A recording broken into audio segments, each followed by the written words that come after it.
Assalamualaikum wabarakatuh. Perkenalkan, nama saya Melda Maharani dari kelas 12 keperawatan. Di sini saya ingin mempresentasikan tentang pemeriksaan diagnostik, yaitu meliputi pemeriksaan darah vena, pemeriksaan darah arteri, pemeriksaan darah kapiler, dan yang terakhir pemeriksaan urin.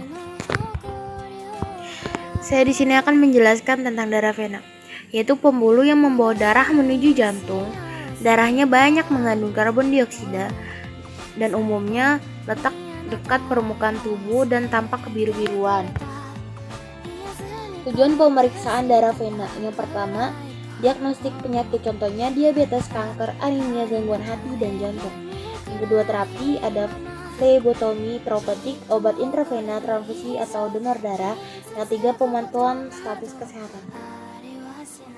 Kontraindikasi pengambilan darah vena: silulitis atau abses, fibrosis vena pada bagasi, hematoma, vascular stone atau graft, terpasang akses vaskuler lainnya.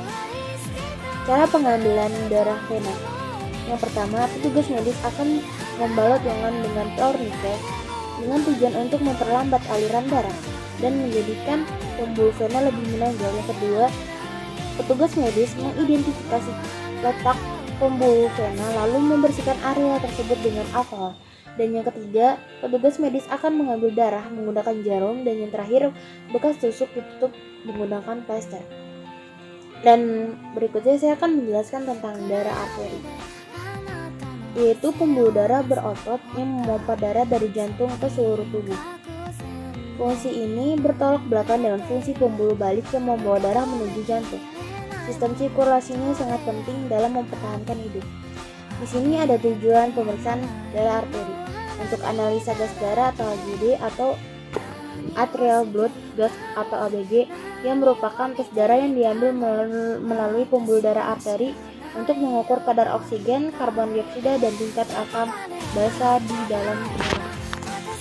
Kontraindikasi pengambilan darah arteri: tidak dilakukan pada pasien yang sedang menjalani terapi antikoagulan dan pasien dengan riwayat gangguan pembukaan darah. Cara pengambilan darah arteri: yang pertama, dokter akan mensterilkan pengambilan sampel darah dengan antiseptik. Yang kedua, setelah menemukan pembuluh darah arteri, pembuluh darah yang berdenyut, dokter akan memasukkan jarum suntik melalui kulit menuju pembuluh darah tersebut. Yang ketiga, jumlah darah yang biasanya diambil 1 ml. Dan yang keempat, setelah sampel darah diambil, jarum suntik dilepas secara perlahan dan area suntik akan ditutup perban. Berikutnya saya akan menjelaskan tentang darah kapiler, yaitu pembuluh kecil dengan dinding sangat tipis yang menghubungkan atrial dengan venula. Karena pembuluh ini bisa dilewati darah bersih yang membawa oksigen dan nutrisi ke seluruh jaringan tubuh dan bisa juga menerima zat sisa dari jaringan tubuh. Tujuan pemeriksaan darah kapiler biasanya untuk memeriksa gula darah sewaktu. Kontraindikasinya yaitu dehidrasi berat dan gangguan sirkulasi.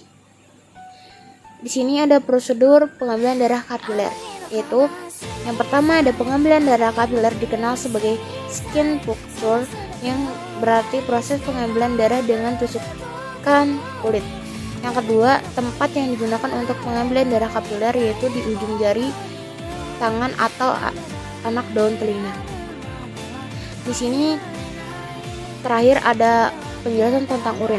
Urin atau air seni adalah cairan sisa yang diekskresikan oleh ginjal yang kemudian akan dikeluarkan dari dalam tubuh melalui proses urinasi. Jenis pengambilan urin: yang pertama ada urin sewaktu, yang kedua urin pagi, pengumpulan sampel pada pagi hari setelah bangun tidur, yang ketiga ada urin tampung 24 jam.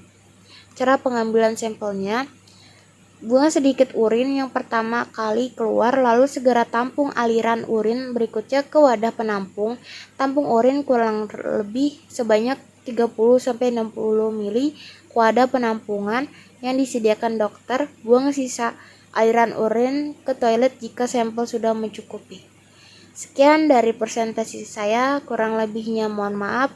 Wassalamualaikum warahmatullahi wabarakatuh.